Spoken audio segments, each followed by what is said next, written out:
So it's my rarest summon.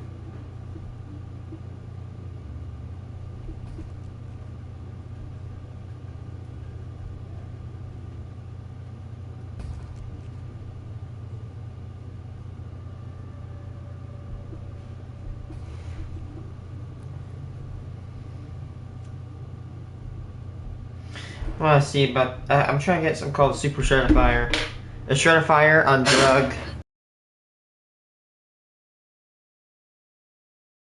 Tired. Not this time. Hell yeah!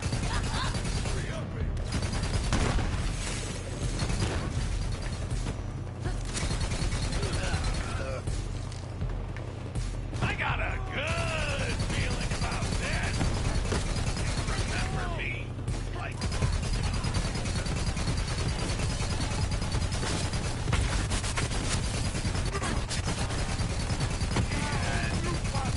I am order.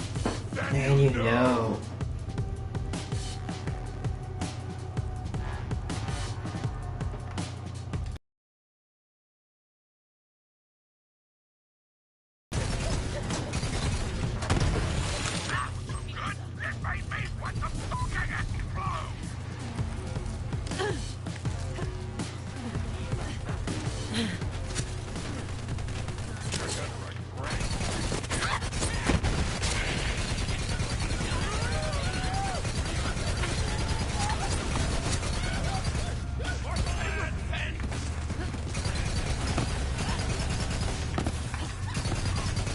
Racking him up.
The $20 taste of KFC deal. All your KFC favorites for just $20.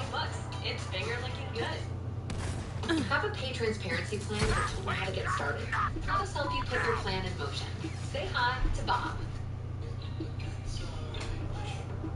Oh yeah, this was a Box on a Borderlands 3 video, and today we're going over the top 5 rarest pieces of gear in Borderlands 3. Gear that you could spend thousands of hours playing this game and realistically never encounter and never see. And if you do have any of these things, count yourself very, very lucky. Now, before we get into this, we need to talk about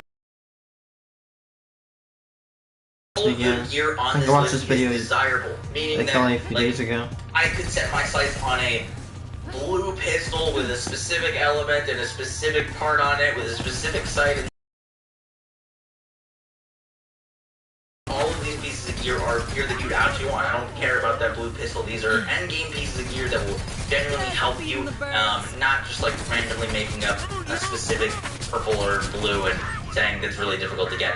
Next up, all of them are acquirable. They are pieces of gear that are ridiculously hard to get because you cannot actually get them anymore. Pieces of gear that you can't get from the VIP program, or the earworm, which is now like, there's no drop source. While that gear is rare, it is not acquirable, it's got no dedicated drop. You can't really calculate the percentage chance of you getting that piece of gear. And lastly, we're looking at parts of gear and we're not caring about anointments. Yes, you could say that it's going to be rarer to get a KOs in, for example, with the Kill Stack anoint, but since you can reroll your anoints now, the gear dropping were calculated with the help of the legendary and unique drop rate table created by Spy and Kiyosu, which lists the drop rate chance for every single piece of gear in the game, and comparing that The fact that this is not a Mayhem 10 gun using the on Mayhem weapon 0 item card enemies is wait list, which insane. lists every single piece and possible roll on every single piece of gear, and it's just the weighted potential of it Maggie. actually rolling on that piece of gear. This took a lot of effort, so I hope you guys enjoyed the video. If you do, be sure to drop a like, comment, and subscribe. From that, guys, let's get right into it. So to start this list off, at our number 5 spot with a 2% drop chance is the Cutter's Launchpad. Now, legendary artifacts as a whole are very difficult to farm in this game. The Cutter's Launchpad is exceptionally difficult with a 2% drop chance because, one, you have to farm this thing from Red Rain, the Slaughter Star 3000 boss, which notoriously throws all your gear off the edge, and you can't refarm this thing. You basically have to do 5 rounds of Slaughter Star every single time. Red Rain is notorious for like glitching out, and you're not being able to fast travel out and like repeat the last round over and over again to farm this boss. So it's a total pain in the butt to get, and one of the best artifacts in the game. When you roll this Cut Purse prefix with the Launchpad summon, the Cut Purse allows you to deal melee damage to replenish your ammo, and the Launchpad means that when you slam down, you're going to send out rockets. These rockets deal melee damage generated from your slam, meaning you slam once and you can get full ammo on all of your weapons, which is insane.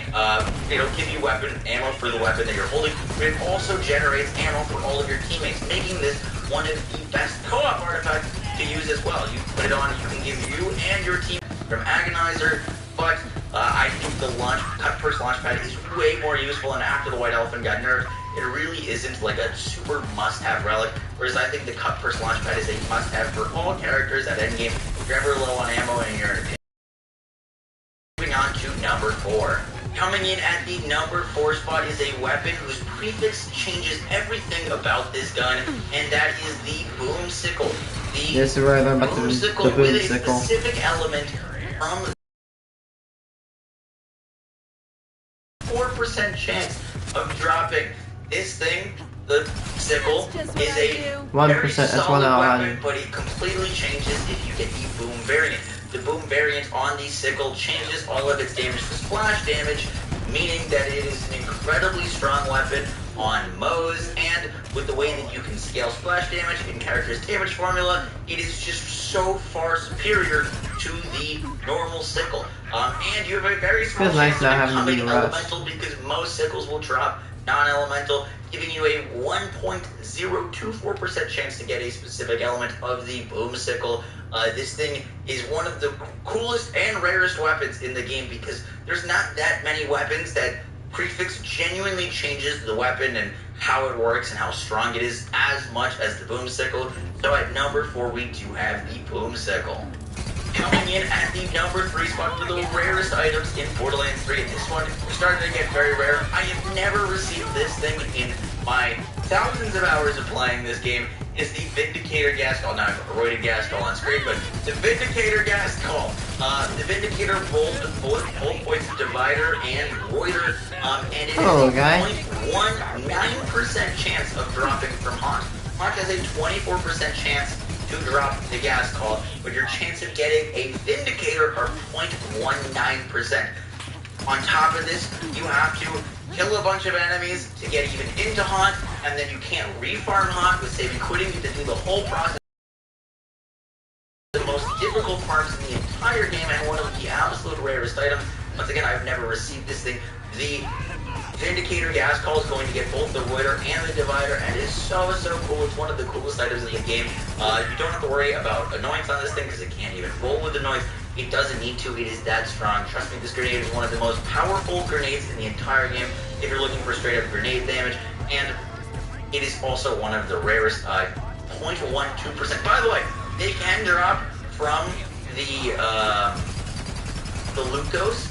The Loot Ghost has a 0.12% chance. Alright, now you don't want to kill the enemies at the end of this round if you want to farm the Shredder Fire. That's, the 0.19 is calculated from the 24% chance that Haunt drops you a gas call. Just to give you an idea of how ridiculously lucky you need to be to get this freaking item.